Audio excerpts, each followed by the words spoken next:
ಎಲ್ಲರಿಗೂ ನಮಸ್ಕಾರ. ನಿಮ್ಮ ಶ್ರಾವ್ಸ್ ಕಲ್ಪವೃಕ್ಷ ಚಾನಲ್ಗೆ ಸ್ವಾಗತ.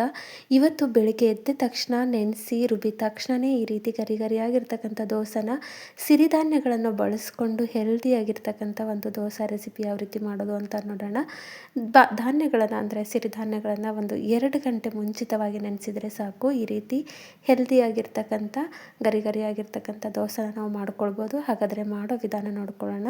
ಮೊದಲಿಗೆ ನಾನಿಲ್ಲಿ ಒಂದು ಪಾತ್ರೆಗೆ 1 ಕಪ್ನ ಅಳತೆಗೆ ತೊಗೊಂಡಿದ್ದೀನಿ. ಆ ಕಪ್ಪಿಂದ 1/4 ಕಪ್ ಆಗುವಷ್ಟು ಉದ್ದಿನಬೇಳೆ ಸೇರಿಸ್ಕೊಂಡಿದ್ದೀನಿ. ಹಾಗೆ 1/4 ಕಪ್ ಆಗುವಷ್ಟು ತೊಗರಿಬೇಳೆ, 1/4 ಕಪ್ಪು ಕಡಲೆಬೇಳೆ, ಒಟ್ಟಲ್ಲಿ ಮನೇಲಿರ್ತಕ್ಕಂಥ ಎಲ್ಲ ಬೇಳೆಗಳನ್ನು ಸೇರಿಸ್ಕೊಂಡು ಮಾಡೋದು. ಹಾಗೆ 1/4 ಕಪ್ ಆಗುವಷ್ಟು ಹೆಸರುಬೇಳೆ, 1/4 ಕಪ್ ಆಗುವಷ್ಟು ಮಸೂರು ದಾಲ್ನ ತೊಗೊಂಡಿದ್ದೀನಿ. ಮಸೂರು ದಾಲ್ ಆಪ್ಷನಲ್, ಇತ್ತು ಅಂದರೆ ಹಾಕ್ಕೊಳ್ಳಿ, ಇಲ್ಲ ಅಂತಂದರೆ ಪರವಾಗಿಲ್ಲ. ಇರೋ ಧಾನ್ಯಗಳನ್ನೇ ಅಥವಾ ಬೇಳೆಗಳನ್ನೇ ಬಳಸ್ಕೊಂಡು ನಾವು ಇಲ್ಲಿ ಮಾಡ್ಕೊಳ್ಬೋದು. ಒಂದು ಅರ್ಧ ಸ್ಪೂನ್ ಆಗುವಷ್ಟು ಮೆಂತ್ಯಕಾಳು ಸೇರಿಸ್ಕೊಂಡಿದ್ದೀನಿ. ಹಾಗೆ 1/4 ಕಪ್ ಆಗುವಷ್ಟು ಅಕ್ಕಿನ ಸೇರಿಸ್ಕೊಂಡಿದ್ದೀನಿ. ಇವಾಗ ನೋಡಿ ಇದನ್ನು ಒಂದ್ಸರಿ ಕಲಿಸ್ಕೊಳ್ಳೋಣ. ನೋಡಿ ಇಲ್ಲಿ ಇಂಥದೇ ಬೇಳೆ ಹಾಕಬೇಕು ಅಂತೇನಿಲ್ಲ. ನಮ್ಮ ಮನೇಲಿ ಯಾವುದಿರುತ್ತೆ ಅದೇ ಬೇಳೆಗಳನ್ನು ಸೇರಿಸ್ಕೊಳ್ಳಿ, ಪರ್ಫೆಕ್ಟಾಗೇ ಬರುತ್ತೆ. ಇಲ್ಲಿ ಬೇಕು ಅಂತಂದರೆ ನವಣಕ್ಕೆ ಕೂಡ ಸೇರಿಸ್ಬೋದು, ಹಾಗೆ ಜೋಳ ಕೂಡ ಸೇರಿಸ್ಕೊಳ್ಬೋದು. ಇವಾಗ ಇದನ್ನು ಒಂದು 2-3 ಸರಿ ನೀಟಾಗಿ ತೊಳೆದಿಟ್ಕೊಂಡಿದ್ದೀನಿ. ನೋಡಿ, ಬೆಳಗ್ಗೆ ಎದ್ದ ತಕ್ಷಣ ನಾವು ಈ ಒಂದು ಧಾನ್ಯಗಳ ಅಥವಾ ಬೇಳೆಗಳನ್ನು ಸೇರಿಸ್ಕೊಂಡು ನೆನೆಸಿಟ್ರೆ ಸಾಕು. ನಾವು ದೋಸೆ ಮಾಡ್ಕೊಳ್ಳೋ ಟೈಮಿಗೆ ಅಂದರೆ ಒಂದು 9 ಗಂಟೆ ಸುಮಾರಿಗೆ ಕರೆಕ್ಟಾಗಿ ನೆಂದ್ಕೊಂಡಿರುತ್ತೆ. ಹಾಗೆ ಬೆಳಗ್ಗೆ ಎದ್ದು ನೆನೆಸಿ ಬೆಳಗ್ಗೆನೇ ರುಬ್ಬಿದ ತಕ್ಷಣವೇ ನೀವೊಂದು ದೋಸೆನ ಮಾಡ್ಕೊಳ್ಬೋದು. ಫರ್ಮೆಂಟೇಷನ್ ಅವಶ್ಯಕತೆ ಇರೋದಿಲ್ಲ.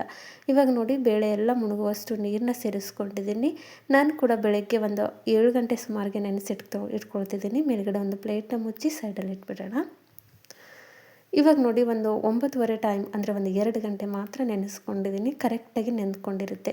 ಇನ್ನೂ ಬೇಗ ನೆನಿಬೇಕು ಅಂತಂದರೆ ಒಂದು ಸ್ವಲ್ಪ ಉಗುರು ಬೆಚ್ಚಗೆ ನೀರನ್ನ ಬಿಸಿ ಮಾಡಿ ಇದಕ್ಕೆ ಸೇರಿಸ್ಕೊಳ್ಬೋದು. ಅಂದರೆ ನಿಮಗೆ ಬೇಗ ಟೈಮ್ ಇಲ್ಲ ಅಂತಂದಾಗ ಬೇಗ ನೆನ್ಕೊಳ್ಳಿ ಅನ್ನೋದಕ್ಕೋಸ್ಕರ ಒಂದು ಸ್ವಲ್ಪ ನೀರನ್ನ ಬಿಸಿ ಮಾಡಿ ಈ ರೀತಿ ನೀರು ಹಾಕಿ ಇಟ್ಟರೆ ಬೇಗ ನೆಂದ್ಕೊಳ್ಳುತ್ತೆ. ಇಷ್ಟು ನೆಂದರೆ ಸಾಕು, ತೀರ ನೆನಿಬೇಕು ಅಂತ ಏನಿಲ್ಲ. ಇವಾಗ ಇದು ನೆಂದ್ಕೊಂಡಿದೆ, ಆದರೆ ಈ ನೀರನ್ನ ನಾನು ತಗೊಳ್ತಿಲ್ಲ. ಮೊದಲೇ ತೊಳೆಯುವಾಗ ನೀಟಾಗಿ ತೊಳೆದಿಟ್ಕೊಂಡಿದ್ದೆ, ಹಾಗಾಗಿ ಅದೇ ನೀರನ್ನ ನಾನು ರುಬ್ಬುವಾಗ ಬಳಸ್ಕೊಳ್ತಿದ್ದೀನಿ. ಇನ್ಸ್ಟೆಂಟಾಗಿ ಮಾಡುವಾಗ ಈ ರೀತಿ ನೆನೆಸಿರ್ತಕ್ಕಂಥ ನೀರು ಹಾಕ್ಕೊಳ್ಳೋದ್ರಿಂದ ನಮಗೆ ಯಾವುದೇ ಸೋಡಾ ಅವಶ್ಯಕತೆ ಇರೋದಿಲ್ಲ. ಹಾಗಾಗಿ ಈ ರೀತಿ ಅದೇ ನೀರನ್ನ ಬಳಸ್ಕೊಳ್ಳಿ. ಇವಾಗ ಸ್ವಲ್ಪ ನೀರನ್ನ ಸೇರಿಸ್ಕೊಂಡು ರುಬ್ಕೊಂಡು ಬರೋಣ. ಇವಾಗ ನೋಡಿ, ರುಬ್ಕೊಂಡಿದೆ. ನೈಸಾಗಿ ನೀವು ದೋಸೆ ಹಿಟ್ಟನ್ನ ಯಾವ ರೀತಿ ರುಬ್ಕೊಳ್ತೀವಲ್ಲ ಅದೇ ರೀತಿಯಲ್ಲಿ ರುಬ್ಕೊಂಡ್ರೆ ಸಾಕು.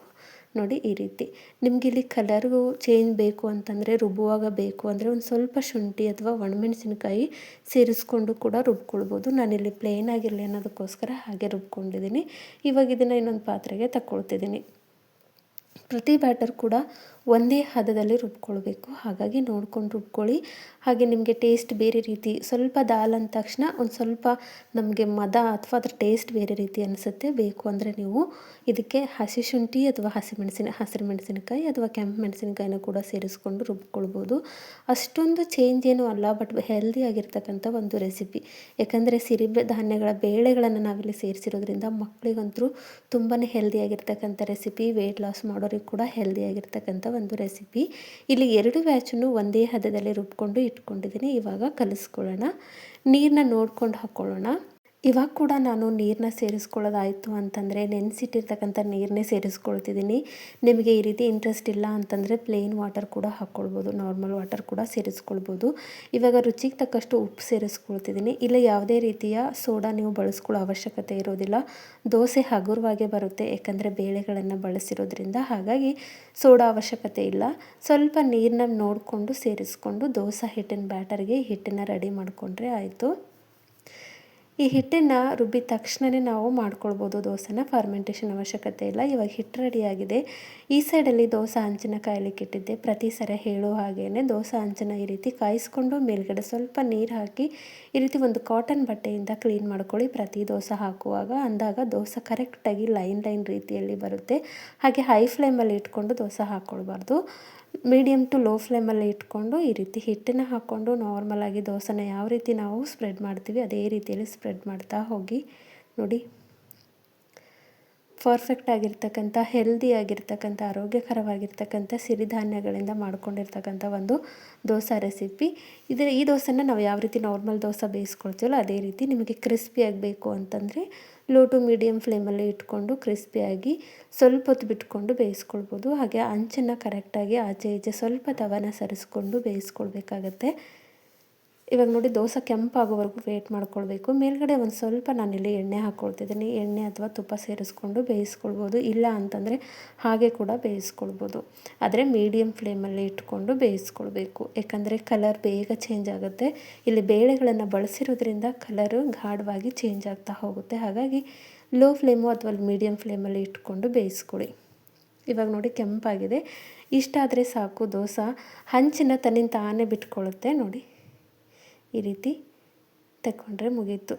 ನಾರ್ಮಲಾಗಿ ಯಾವ ದೋಸೆ ಮಾಡ್ತೀವಿ ಅದೇ ರೀತಿಯಲ್ಲಿರುತ್ತೆ. ನಾನಿಲ್ಲಿ ದೋಸೆನ ಸಾಫ್ಟಾಗಿ ಬೇಯಿಸ್ಕೊಳ್ತಿದ್ದೀನಿ, ಕ್ರಿಸ್ಪಿಯಾಗಿ ಬೇಡ ಅನ್ನೋದಕ್ಕೋಸ್ಕರ. ಹಾಗಾಗಿ ಕಲರು ಸ್ವಲ್ಪ ಡಿಮ್ ಆಗಿದೆ. ಇನ್ನೊಂದು ಸ್ವಲ್ಪ ಬೇಯಿಸ್ಕೊಂಡ್ರೆ ಪರ್ಫೆಕ್ಟಾಗಿ ಕಲರ್ ಕಟ್ಕೊಳ್ಳುತ್ತೆ. ಈಗ ಇನ್ನೊಂದು ಕೂಡ ಹಾಕಿ ತೋರಿಸ್ತಿದ್ದೀನಿ. ಈ ದೋಸೆನ ನಾನು ಕ್ರಿಸ್ಪಿಯಾಗಿ ಬೇಯಿಸ್ಕೊಳ್ತಿದ್ದೀನಿ ನೋಡಿ. ಮೀಡಿಯಮ್ ಟು ಲೋ ಫ್ಲೇಮಲ್ಲಿ ಇಟ್ಕೊಂಡು ಈ ರೀತಿ ಬೇಯಿಸ್ಕೊಂಡಾಗ ಗರಿ ಆಗಿರ್ತಕ್ಕಂಥ ದೋಸೆ ಕೂಡ ಮಾಡ್ಕೊಳ್ಬೋದು. ಅಂದರೆ ಒಂದೇ ಹಿಟ್ಟಲ್ಲಿ ಎರಡು ರೀತಿಯ ಕ್ರಿಸ್ಪಿ ಆಗಿರ್ತಕ್ಕಂಥ ದೋಸೆ ಆದರೂ ಮಾಡ್ಕೊಳ್ಳಿ, ಸೆಟ್ ದೋಸೆ ಆದರೂ ಮಾಡ್ಕೊಳ್ಳಿ, ಅಥವಾ ಸ್ಮೂತ್ ಆಗಿರ್ತಕ್ಕಂಥ ದೋಸೆ ಕೂಡ ಮಾಡ್ಕೊಳ್ಬೋದು. ಪರ್ಫೆಕ್ಟಾಗಿ ಬರುತ್ತೆ. ಇಲ್ಲಿ ಸಿರಿಧಾನ್ಯಗಳನ್ನು ಬಳಸಿರೋದ್ರಿಂದ ಆರೋಗ್ಯಕರವಾಗಿರ್ತಕ್ಕಂಥ ವೆಯ್ಟ್ ಲಾಸ್ ಮಾಡೋರಿಗೆ ಸೂಪರ್ ಆಗಿರ್ತಕ್ಕಂಥ ಒಂದು ರೆಸಿಪಿ. ಮಕ್ಕಳಿಗೆ ಕೂಡ ತುಂಬಾ ಆರೋಗ್ಯಕ್ಕೆ ಒಳ್ಳೆಯದು. ಇದ್ರ ಜೊತೆಗೆ ಒಂದು ಟೊಮೆಟೊ ಚಟ್ನಿ ಮಾಡ್ಕೊಂಡಿದ್ದೆ. ಈ ರೆಸಿಪಿನ ಆಲ್ರೆಡಿ ಶೇರ್ ಮಾಡಿರೋದ್ರಿಂದ ನಾನಿಲ್ಲಿ ಶೇರ್ ಮಾಡ್ಕೊಳ್ತಿಲ್ಲ ನೋಡಿ. ಪರ್ಫೆಕ್ಟ್ ಆಗಿರ್ತಕ್ಕಂಥ ದೋಸೆನ ಸಿರಿಧಾನ್ಯಗಳಿಂದ ರುಬ್ಬಿದ ತಕ್ಷಣ ಬೆಳಗ್ಗೆ ನೆನೆಸಿ ಬೆಳಗ್ಗೆನೇ ಮಾಡ್ಕೊಳ್ಬೋದು. ಇಲ್ಲಿ ಇನ್ನೊಂದು ವಿಶೇಷತೆ ಅಂತಂದರೆ ಯಾವುದೇ ರೀತಿಯ ಸೋಡಾ ಬಳಸೋ ಅವಶ್ಯಕತೆ ಇರೋದಿಲ್ಲ. ಸೋಡಾ ಬಳಸದೇ ಇದ್ದರೂ ಕೂಡ ದೋಸೆ ಬೇಳೆಗಳಿಂದ ಮಾಡಿರೋದ್ರಿಂದ ಹಗುರವಾಗೇ ಬರುತ್ತೆ. ಹಾಗೆ ಈ ಹಿಂದೆ ಕೂಡ ನನ್ನ ಚಾನಲಲ್ಲಿ ಹಲವಾರು ರೀತಿಯ ಇನ್ಸ್ಟೆಂಟ್ ಬ್ರೇಕ್ಫಾಸ್ಟ್ ರೆಸಿಪಿಗಳನ್ನು ಅಪ್ಲೋಡ್ ಮಾಡಿದ್ದೀನಿ. ಇಂಟ್ರೆಸ್ಟ್ ಇತ್ತು ಅಂತಂದರೆ ಒಂದ್ಸರಿ ಚೆಕ್ ಮಾಡ್ಕೊಳ್ಳಿ.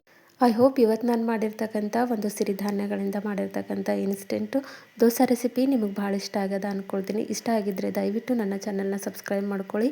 ನಾಳೆ ಮತ್ತೊಂದು ಹೊಸ ರೆಸಿಪಿಯೊಂದಿಗೆ ಸಿಗೋಣ. ಧನ್ಯವಾದ.